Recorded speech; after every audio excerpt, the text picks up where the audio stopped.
Thank you. Galatoma. Akkam waltan warra Chicago warra Michigan maaltu jira kabira naannoo hedduurraa dhuftan jedhani hedduu galatooma ulfaadhaa sitti argamuu keessaniif keessattuu immoo community'n Oromoo Chicago jirtan dargaggoonni waldaaleen adda addaa sida garree banna dubbate sanantu inni warroonni jira warra Kentucky irraa dhufee jira Kentuckynis warri maqaan dhayin hundi geography America kan baradheetiin xiqqoo wayyaa irra deddeemuutiin jira niin baradhaaf share hedduu galatooma ijoolleen waan kana qopheessanis hedduu ulfaadhaan isiniin jaa waan nan silaa jechuu barbaadu Khadiroon waan ana haasa'u kana hunda ammayyaasin waraabee itti garsiisaa jeesaa qoratee mee waan inni irra baasuun laala jeeti na jalaa fite hagum haften waan takka lama dubbachuuf yaala dhaadannoon duubatti isin gartan kun akka dhaadannootti osoo hin ta'in akka gaafii deebititti dhufe ati ilma abbeetiiti muka abbaa biddeenaati jennaan waan ka abbaa hiyyaati jee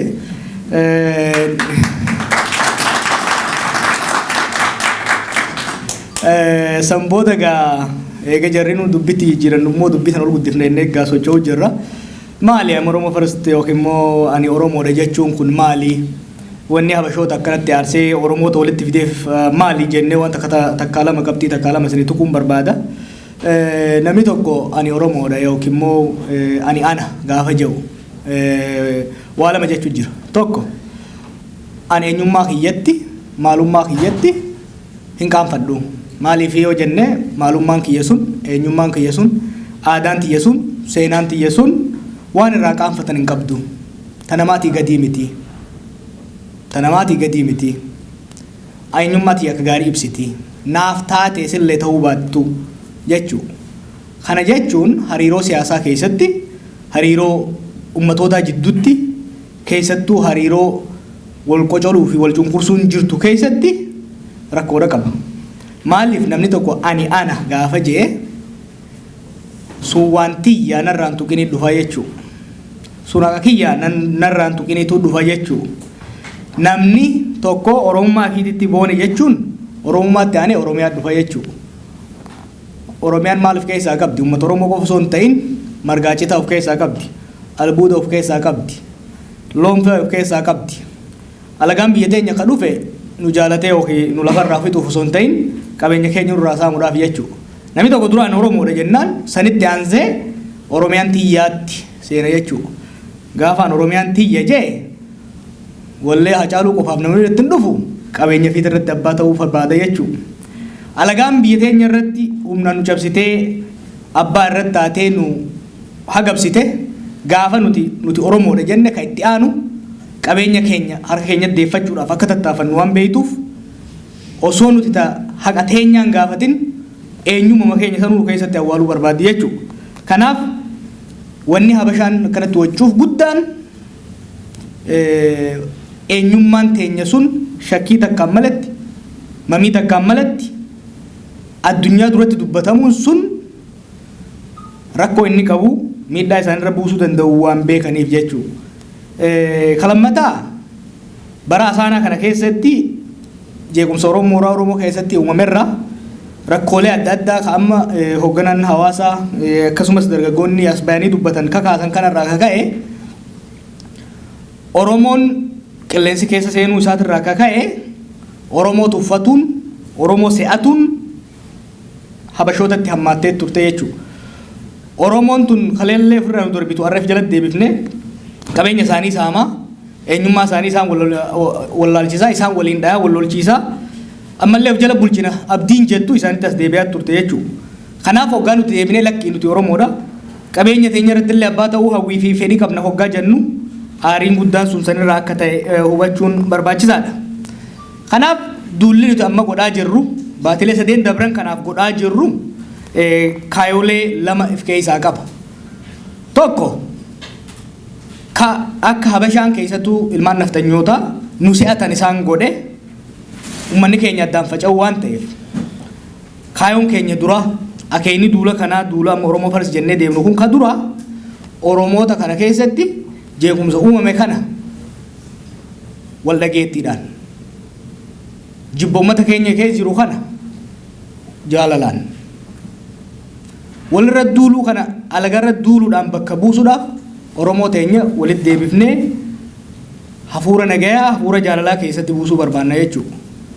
Duula kanarraa hedduudha milkoofne bakka dhayne hundatti namni akkanatti bahee walitti dhufe jechuudha. Namni yeroo dheeraadhaaf addaan fagaatee wallaalee ture walitti dhufuudhaan nu dhaggeeffachuu qofaa fi kan dhufaa jiru Oromoo wal yaadde. Namuu badii balleessinee jirras waggoota kurnan diidamman kana keessatti ni tolchine jennee badii hedduudha goone jechuudha. Namuu badii isaa san ofirraa hubachuudhaan yeroon walitti deebi'ee wal dhaggeeffachuu eegalee jira jechuudha. Kanaaf akka nama tokko waan kana gaggeessaa jiruutitti hedduun itti boona, hedduun isin boona, akkanatti bakka takkatti isin arguu kiyyaaf hedduun gammada, boru hoggaan daalaas deemu gaaza guutuu asirra naa guuttan jechuudha. Kanaaf hedduun gammada galatoomaa isin jechuun barbaada. Akkuma jee akeeyni duula kanaa ka duraa Oromoo waliif fidu, akeeyni lammataa Oromoo humneessuudha. Namni tokko ifiin boonuun, namni tokko eenyummaa ofiitiin dhaadachuun tarkaanfii duraa haa taatu malee boonni duubni isaa qullaa gaafa roobe saaxil nama baasa. Kanaaf eenyummaa ofiitiin boonuun barbaachisaa ta'us eenyummaa lafeen keessa jirtu, eenyummaa dubbee qabdu, eenyummaa humna qabdu.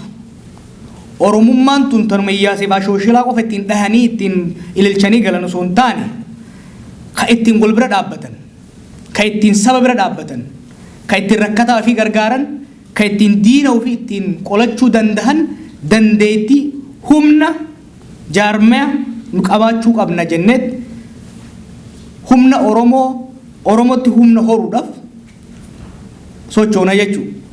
Kana hoggaa goonu biyyi irra jirru biyya alagaa ta'uu isiitirraa kan ta'e Oromiyaa keessa hin jirru, uummata keenya keessa hin jirru, wanni nu dalaguu dandeenyu kan hawwii keenya osoo hin taane kan dandeettii teenya qabatamaan dalaguu ka dandeenyu irratti fuulleffannee dalaguu qabna jenneet sosochoonaa jechuudha. Namni biyya alaa jiru ka biyya keessa jirurraa waa lamaan adda. Tokko bilisummaadha qaba. Akka feenetti akkana wal arginee waliin haasa'uu dandeenya. Waan garaa keenya waliin dubbachuu dandeenya. Akka nama keenya biyya keenya keessa jiruutitti basaasni wayyaanee, waraanni wayyaanee, milishaan wayyaanee nurra deemu jechuudha. Tokko bilisummaa qabna. Kalammataa biyya tanatti waan carraaqqanneen haa guddattu haa xiqqaattu nutu itti abba. Yeroo barbaannetti bakka barbaannetti akka barbaannetti wayirra oolfachuu dandeenya jechuudha. Bilisummaa qabnuuf diinagdee qabnu tanaan qabsoo Oromoodhaa bira dhaabbachuu ni dandeenya jennee abdanna. Bilisummaa fi qabeenya qabnu kanaan biyya alaa kana keessatti waa shan dalaguu danda'a namni daayasporaa namni biyya alaa jiru kun. Tokko hojii dippiloomaasiidhaati. Kana jechuun dantaa fedhii hawwii fi haqa Oromoodhaa mootummoota biyya alaa akkasumas jaarmayoota gurguddootti hubachiisuudhaan yoo danda'ame fira qabsoo hodhummeeffachuu yoo ka dadhabamu taate ammoo diina qabsoo teenyaa gad hir'isuudhaan humna teenya jabeeffannee deemuudhaaf gama dippiloomaasiitiin dalaguu dandeenya. Kalammataa hojii advokaasii yookiin immoo himannoodhaa ka jennuuti. Kunis yeroo ammaatti biyya teenya keessatti roorrolee uummata keenya irra gahu, hidhamtoota keenya irra gahu, baqattoota keenya irra gahu, qonnaan bulaa keenya irra gahu san jaarmayaalee mirga namummaa biyya adda addaa keessa jiranitti himuudhaan hayni isuun jaarmayoota kanaan qabatamee saaxila akka bahu godhuu ni dandeenya jechuudha. Kasadaffaadhaa hojii hayyoonni akka Kadiiroo Elamootii fi akka mataa kiyyaa yookiin immoo hangafoonni keenya akka Mahammad Hassanii fi Asaffaa Jaalataa dhuunfaa gurguddaanii fi xixiqqaan ka dalaguu danda'u beekumsa Oromummaa irratti Oromiyaa irratti tooftaaf tarsiimoo qabsoota irratti haala jiruuf jireenya uummata Oromoota irratti beekumsa maddisiisuudhaan beekumsi sun immoo akkaataa warri dalagaa dalagu ittiin dalaguu danda'amutti haqaaramee tottolfamee akka dhiyaatu knowledge production and dissemination beekumsa maddisiisuu fi beekumsa maddeessan immoo uummata biraan geenye hojiirra oolchuu irratti ka dandeenyu ka sadaffaa hojii beekumsaati jechuudha. Kanaaf raffaadhaa hojii odeeffannoo fi odeeffata uummataan waliin gahuuti. Kana booda irratti ni deebi'aa reefu Kadiiroolleen tuqee jira. Siyaasaa keessatti yookiin immoo jireenya hawaasaa keessatti waan harki mirgaa dalagu kabitaa yoo beekuu baate rakkoo miila jirtu qubni yoo ka beekuu hin dhageenye taate dalagaan hin dalagamtu. rakkoo walirraa hin baratan furmaatallee walirraa argachuu hin danda'an. Kanaaf nu warri biyya alaa jirru kun bilisummaa waan qabnuuf odeeffata walitti qabannee waliin gahuu dandeenya jechuudha. Maa dubbattee maa katabde jee nama kabalu hin jiru. Leechalloo waan qabnuuf odeeffannoo san bifa saffisa qabuun bifa qulqullina qabuun uummataan gahuu dandeenya jechuudha. Kanaaf hojiin afuraffaadhaa hojii miidiyaati.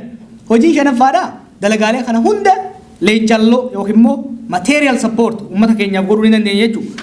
Kanarratti tarsiimoo baafnee hojiilee shanan kana bifa gurmaa'een bifa tarsiimoodhaan hoogganameen gaggeeffameen uummata keenya kan biyya alaa jiru kana gurmeessinee jaarree socho'uudhaaf tarkaanfii fudhachaa jirra jechuudha.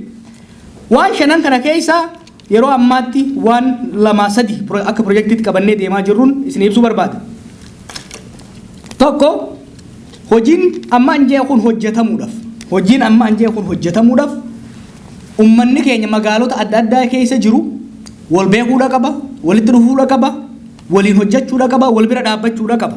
Kanaaf hojiin tokko akka piroojeektiitti qabannee deemnu koominiitiilee Oromoodhaa, jaarmeewota hawaasaa Oromoodhaa biyya adda addaa keessa jiran kan jirretti ijaaru, kan jiran immoo bakka jiranitti humniti isaanii, dandeettiin isaanii, jaarmeenii isaanii akka guddatu beekumsa qabnuun gorsaa fi leenjii kennuudha. Kana bara baatilee muraasa booda hojii kanatti seenuun jaarmeewota bakka adda addaa jiran kana akka muuxannoo wal jijjiiran akka dandeettiin isaanii dabaluuf piroojeektii baafannee itti deemna yeroo gabaabaa keessatti gama hoogganoota koominiitiitiin isin quunnamuudhaaf teenya.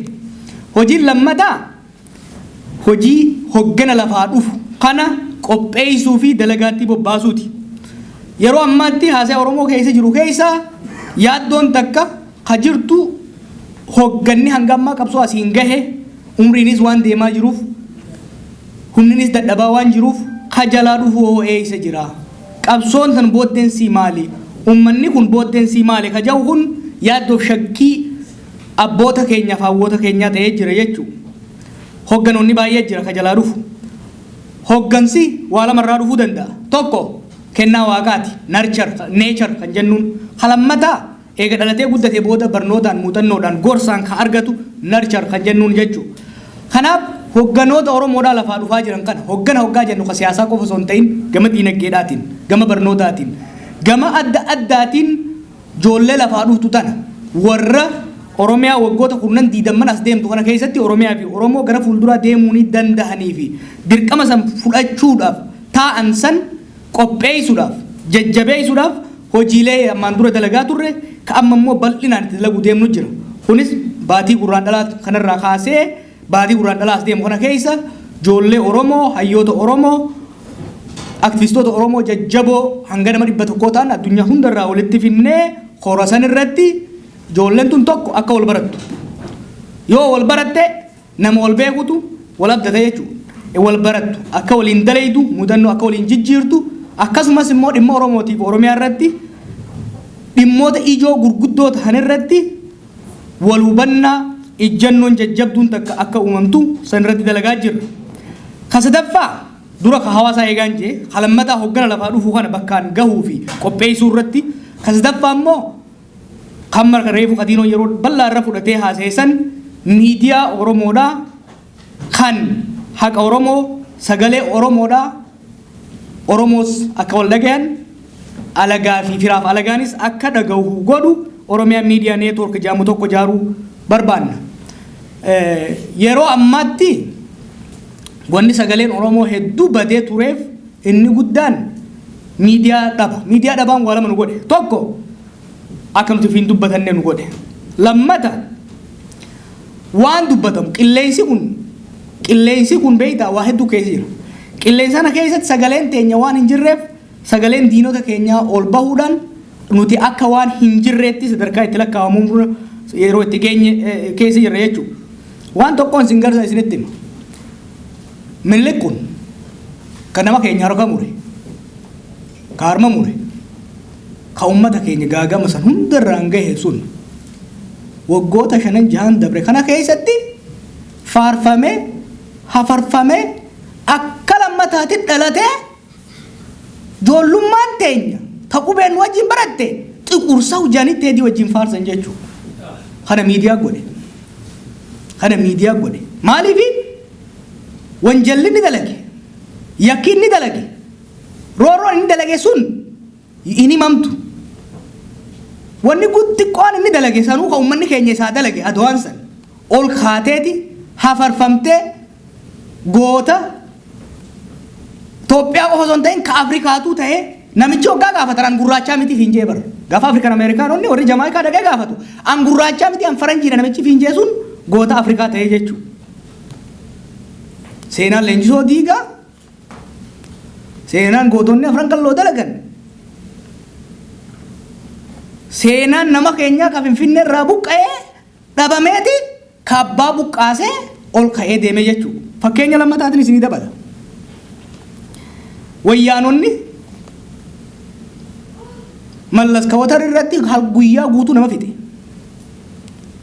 ka huursootti waraana keenya wali qabee nam 800 baatii lama keessa fite ka qarayyoo teenya ijoollee teenya barattoota teenya nam 25 mana hidhaatitti akka hoolaa uguree irra taa'u ka nama kana hunda biyya keessa ari yakki isaa kun hundi irraanfatameeti miidiyaan halkanii guyyaa itti xiichee hoggaa inni tu seenaan warra inni ajjeesee sun dhabamee namni keenya gurraacha uffatee Oromiyaa bahaa dhiyaatti isaa booyaa ture miidiyaa godhe kana maaliif miidiyaan jirtu ta wayyaaneeti wayyaanen gaaromina isaa gootummaa isaa hayyummaa isaa himti osoo nuti miidiyaa qabaannee yakka isaa jallina isaa badii isaa himna jechuudha san dhabuurraa kaka'ee mallasaan san dhabuurraa kaka'ee Oromoon teenya afaan wafiitiin mallasaa dhabooche kana miidiyaan nu godhee jechuudha kana akka hubattaniif takka lamaan isinii dabala Oromoon bikka arra geesse tana even Itoophiyaan tun bikka arra geesse tana walqixxummaa xixiqqoo saboota jidduu dhufte tana Oromoonni eenyu gad miti kan irra keessa qabsa'an gootonni akka Jukii Bareento gootonni Baalee kakkaa Ilmaariyaam Gammadaa keessa dhumaniiti walqixxummaa bilisummaa hanga xiqqoo harkanne tana asiin nu gahan seenaan isaanii sun dhokatteeti arra kan mul'atu Qashi Gabru ijoollee Oromoo keessa yoo deemtan Oromiyaa keessa arra Qashi Gabru namni hin beekne hin jiru intala Tigree takka gaafa dargaggeessan qabamtee dookumentariin isii bahee goota Itoophiyaa ka Oromoo hunda taatee Oromoon hundi Qashi Gabru ta'uudha barbaaddi Oromoon Jukii Bareentuu beeytu meeqa Taraggaa Turoo Baadaa beeytu meeqa Hayyaloom goota guddaa ta'ee tafarfama isaanii goota nu garuu ka isaa gadi hin qabnu guutama hawaas qabna mul'isa abbaa gadaa qabna ka lolee lolchiise ka qawwee takkarraa kaasee waraana jaaree asiin gahee bika nu geenya kun dhokateeti goonni keenya dhokateeti goonni alagaa kanuufi irratti gootame goota nurratti ta'ee jechuudha kana kanurra fide miidiyaadha jechuudha kanaaf kana jijjiiruu nu barbaachisaa yoo gootummaan nama keenya kakalee hin dubbatin boru goota argannaa irraa baya maaliif namni tokko ka'u fakkeenyaaf duratti arguudha qaba akka fakkeenyaatti gootota keenya seenaa teenya yoo as baafnee kan mul'ifne taate seenaa haaraa dalaguun hedduudha nu dhiba jechuudha kanaaf miidiyaa nu barbaachisa miidiyaa kana jaaruudhaaf yeroo dheeraa fudhannee irratti dalagaa jirra akkuma reefu jeetti Oromiyaa Miidiyaa Neetwoork kan jedhamu ka odeeffannoo gaarii fi hamtu toltuu fi bal'oo Oromiyaatii fi Oromoodha Oromoon nu akka walirraa dhaga'u alagoonnis akka nurraa dhagahan godhu ka televizyiina raadiyoo gama weebsaayitiin gama adda addaatiin odeeffannoo Oromiyaa keessaas biyya alaatiis funaanee akka namni keenya wal dhaga'u godhu jaaruuf socho'aa jirra miidiyaan kun namoota bebbeekamoo amanamoo kabajamoo isin keessaa bahan kan Oromoonni itti abdatuun akka boorditti gubbaarraa bula achi keessatti ijoolleen afaan dhufaa qaamaa cufaa ta beekumsaaf dandeettii ogummaa qabdu waliif finnee executive yookiin immoo koree hojii raawwachiisuudhaan geggeessina akkasumas gaazexeessitoota beekumsa isaa muuxannoo isaa leenjii isaa qaban kan kaffaltiin barbaachisaan kafalamuufiif dhaabbatanii deemuudhaaf deemti jechuudha. Kanaaf miidiyaa kanarratti deemuun hojii itti hojjennee jirra. Yoo rabbi biraa taate gargaarsi uummata keenyati saala ammaa jiru kana yoo katti fufu taate baatilee muraasa keessatti televezyiinii isin fakkaatu haqa keessan isin irraa himu ka goota keessan isiniin wal barsiisee isinii faarsu ka diina keessan diinummaa isaa calaqqisiisu isiniif as bahuudhaaf deemna jechuudha. Kanaaf nu gargaara. Karaa sadiin nu gargaaruu dandeessan. Tokko yaadaan nu gargaara. Kun hundi muuxannoodha qabdan. Miidiyaa agartanirraa keessa turtanirraa gorsa nuu kenna yaadaan nu gargaara. Kalammataa ogeeyyota adda addaatii isin keessa jira. Cinaan joornaalistiidha. Cinaan injiinaroota ta'uu dandeessan. Bifa adda addaatiin ogummaa qabdanii nu bira dhaabbadhaa nu gargaara. Ogummaa hoggaan jiru warri waa'ee faayinaansii beeytan faayinaansiidhaan nu gargaaruu dandeessan. Warri seeraa gama seeraatiin nu gargaaruu dandeessan. Beekumsa qabdaniif ogummaa qabdaniin nu gargaara. Ka sadaffaa diinagdee. Wanti tun hojiirra ooluudhaaf yaanni ittiin deemnu kun caasaan nuti amma gadhaabne kun bakka gahuudhaaf diinagdeen isa barbaachisa. Leencalloodha isa barbaachisa jechuudha. Diinagdee carraaqqatanii argattanirraa nu bira dhaabbadhaan beekumsa qabdaniin diinagdee san hojiirra haa oolfannu kanaan nu bira dhaabbadhaan jira. Dhumarratti keessattuu hedduun keessan dargaggeessa waan taataniif ergaa tanaan isin goolabuu barbaada. Abboonni keenya akka maleenu Oromoo fi Oromiyaa Oromummaa teenya du'arraa oolchanii jiran. Bara 1957 keessa na fakkaata intalti takka waa'ee Itoophiyaadhaa hoggaa katabdu Oromoon tun kuttee Oromummaa wanni jaantun wanni isaan walii hidhaa hin jirtu. Oromummaan hin jirtu. Amma booda Amaarummaan Oromummaan liqimsitee jirti. Oromoo wanni jaan amma booda hin kaatu jetteeti barreessite jechuudha. Oromummaan duute jetteeti awwaala Oromummaa irratti barreessite namittiin Ameerikaadhaa sun. Waggaa 10 keessatti uummanni keenya lafaa ka'ee hayyoonni keenya lafaa ka'anii Oromummaa silaa duute isaan jaan dhugumaan immoo duutee turte Oromummaan gaafas. Isii shakaraana irra jirtu. Isii boolla qarree boollaas irra jirtu achirraa kaasanii har'a gootota keenyaaf galanni haa ga'u Oromiyaadha qabna. Oromummaadhaan walitti dhufna. Afaan keenyaan dubbanna. Oromummaa du'arraa hambisanii baraarsanii asiin nu gahanii jiran. Du'arraa hafuun garuu hin duunuu miti. Namni har'a qorichaan du'arraa hafe hin du'u jechuu miti. Akkan duune daran wallaanamuudha qaba. Daran jabaachuudha qaba. Daran dagaaguudha qaba. Daran guddataa deemuudha qaba jechuudha. Har'a Oromiyaa ni qabna. Garuu nuti irratti abbaa miti. Irratti abbaa ta'uu qabna jechuudha. Har'a afaan keenya ni haasofna. Afaan kana guddisuudhaaf, ogbarruu isaa babal'isuudhaaf, leencalloo teenya irratti alagaan waan abbaa taateef leencalloo san hin qabnu jechuudha. Har'a dachii teenya irruma jirra. Haa taatu immoo irraa nu kaafataa jiran jechuudha. Kanaaf dirqamni dargaggoo lafaa dhufaa jiru kana dirqamni dhaloota qubeedhaa Oromummaa abbootiin keenya sun baraarsanii asiin gaasan guututti ijaaruudhaan Oromoo abbaa biyyaa Oromiyaa immoo biyya qananiituu fi dagaayituu godhuudhaaf amna qabsoo Oromoodhaa ta'as geesse tana goolabuun dirqama keenya jechuudha. Kana goolabuudhaaf immoo beekumsa ni qabna, dandeettii ni qabna, haqa qabna. Yoo nuti tattaaffanne Rabbis nu gargaara. Ana akka nama tokkootti beekumsan qabuu fi dandeettiin qabuun isin dura isin wajjin deemuudhaaf qophiidha jechuudha. Isinilleen hin taa'inaa ka'a falmadhaa waan qabdaniin deemaa jechuudha. Waa sadii wanni godhuu dandeessan. Tokko akka nama tokkootti barnoota keessanii jabaattanii waan dandeessanii jabaattanii yoo xiqqaate akka nama tokkootti lammii Oromoo irratti jigee Oromoo qaanfachiisu saalfachiisu Oromootti ba'aa ta'urraa baatanii lammii if danda'ee Oromoon abdattu ittiin gammadu ta'uu dandeessan.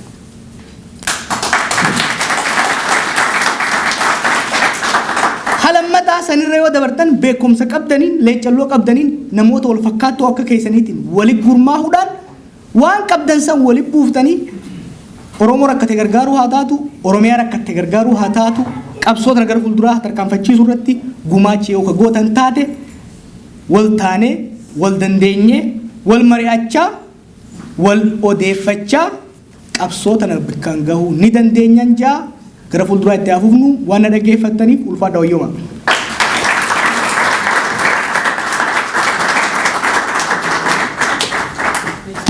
Mee ammallee kitiira deebi'aa harkanaa dhaafi jawaabin galatoon jawaabin kaabbaarra beekee falfalaa jedhani abbaan ijju malee ollaan namaan bahuu jedhan namoo deebi'anii yoo nuti gormoo